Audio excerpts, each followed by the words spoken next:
It is week 2 of the high school football season, and we had a full Friday night of games. Manny and I hear we have 10 highlights to get to, right? Yeah, 10 of them. Nikki, you cannot call it touchdown 10 if you're going to get any fewer highlights than that. And speaking about touchdown 10, one game stood above the rest on paper. Yeah, that's right, Matt. A revamped Gates Chili hosting Irondequoit in the battle of early undefeateds. Spartans and Eagles in our touchdown 10 game of the week. Irondequoit wasting no time to get us started. 3rd and 15. Eric Torres laying it up deep. It's a pretty spiral right in the breadbasket for Joshua Barr. He's flexing like a star. Eagles set up well. A couple plays later, Deshaun Johnson gets a carry. He's jumping back and forth before crossing in for 6. He is excited. Irondequoit leads in the first. However, Gates Chili swings back, but not until Deshaun Johnson goes rumbling. He goes stumbling. He's tumbling. 1 Spartan, 2 Spartans, 3 Spartans. It does not matter. Johnson is in for 6 more. Eagles win it 47-25. All right, another game between teams who won last week. Fairport meeting Aquinas. A little Irish move down to begin the second. Jeff Logan had a leg injury all night, but you ain't cramping if you're camping in the end zone. Makes it a 1-touchdown game for AQ, but still only a 7-point game. Fairport with goal to go. Sam Roselli wanted to pass, sees nothing, takes off straight for 6. Fairport back up 14 to start the fourth. Injuries proved costly. Backup quarterback now in for Aquinas, and Fairport says that is ours and our game. A 2-0 start as the Red Raiders win 28-7. Sticking with Double-A, the McQuaid Knights welcoming the Royal Comets of Rush Henrietta. How about Brandon Mangione off the play action, finds Ronan Walker, and he says, "Get off of me," shoving a Knight away. Seconds later, he will do it again. Walker is an angry runner as RH leads 7-0. Let's start the third quarter now. Noah Collins, Howard fields it, and whoop! First he's there, and then he is gone. Collins Howard goes untouched the rest of the way with the opening kickoff of the second half, 17-0 RH. Later in the third quarter now, Mangione lays it up, and Xavier Cox with a magnificent one-handed snag. Amani Wagstaff Jr. punches it in moments later as Rush Henrietta takes on McQuaid 29-0 to start the year 2-0. All right, Ian, let's head to East High, where the Eagles are flying high on their home turf against Brockport. Bport, meanwhile, slipping on the turf and with the ball. That's a Brockport fumble. It's a Jamie Anderson fumble recovery. Eagles football. And when the Eagles had the football, just things kind of went their way. That's Tay Brown fighting every inch to build on East's lead with the touchdown. And what else could Brown do for you? Well, not just short touchdowns. How about a 71-yard TD? Yeah, finds the sideline, ain't no one catching him. East takes it easily, 34-zip. All right, folks, Brighton traveling west to take on the Grease Griffins, and the Griffs show off some fantasy light plays here. Julian Carter is all but wrapped up before, whoop, the flip pass to Greg Mitchell. Carter looking like Josh Allen, buying time and making the defense pay. But Brighton swings back. Ethan Bialazewski swings it down to Clarence Bell, and boom, the stiff arm.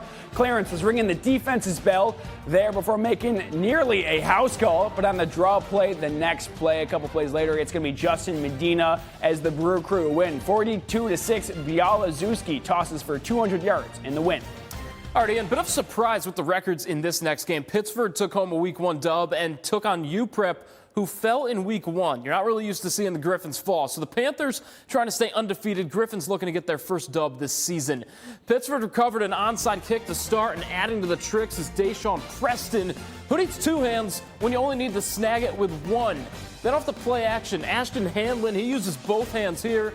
It's worth it. He puts Pittsford up 7-zip early.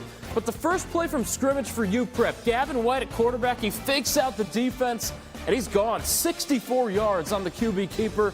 It's 7-6 after a missed extra point, less than 2 minutes in. And if that wasn't enough, White, another QB keeper, this one goes 72 yards to the house. A memorable day on the ground. White ran for over 200 on just 8 carries. UPrep takes it 39-21.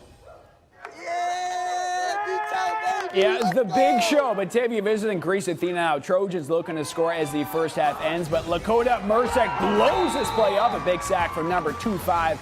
But Athena wants to defend home turf. Cameron Bell looking, searching. He's going to roll out before dumping it off for Travis Portis. A good pitch and catch sets Athena up with a field goal.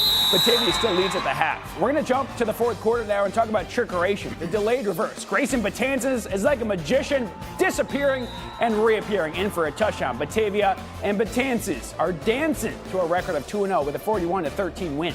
All right, let's head out to Hilton and Thomas. 2 teams searching for their first wins of the season. Cadets trying to get cute with a running back option pass maybe a bit too cute. Rashad Monson picks it off as the Titans held a 10-point lead at the half. You know the Cadets ain't going away like that, though. Tyler Rieger dives in for the touchdown, so Hilton back within 3 points in enemy territory. So you ask, does home field pay off in high school? Well, Kymir Johnson says so. Looked like it was going to get picked. He takes a home bounce into his hands. Titans win it. And a packed house out in Penfield tonight. Patriots welcome in Spencerport. Rangers trail by 7, but not for long. Jamari Dyson up the defense on the sweep. He sets up his teammates just a few plays later. Amari Marionetti Smith making it look easy. Spencerport will tie it up 7-7 as we enter half. Marionetti Smith getting the lift from his teammates.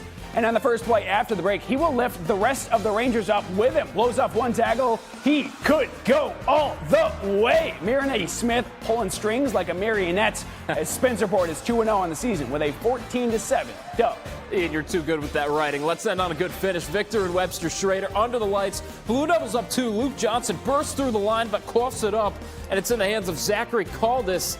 Schrader driving and looking to take the lead. Kalen Watkins now at quarterback. He connected with Anthony Amico all day long, and you wonder why. Great grab there, but no points to show for after a missed field goal. So the Blue Devils ran out most of the clock, and on 4th and goal, Gus Papa John. Better ingredients, better Blue Devils. Victor wins 21-12. And more scores around Section 5. Churchville Chi-Li blanks Wilson 29-zip for their first win. Canandaigua will put up 60 to beat Arcadia. Grey Wolves are averaging 55 per game for a 2-0 start. ER Gananda won their game at Gananda tonight, 36-12 over Livonia. And tomorrow, our most notable game is 1-0 Eastridge visiting Messiah Hampton and Monroe. That's a new one along with Penn Yan and Edison. Virtus hosts Pale Mac at Marina Auto Stadium at 1, while Charles G. Finney plays at Holly.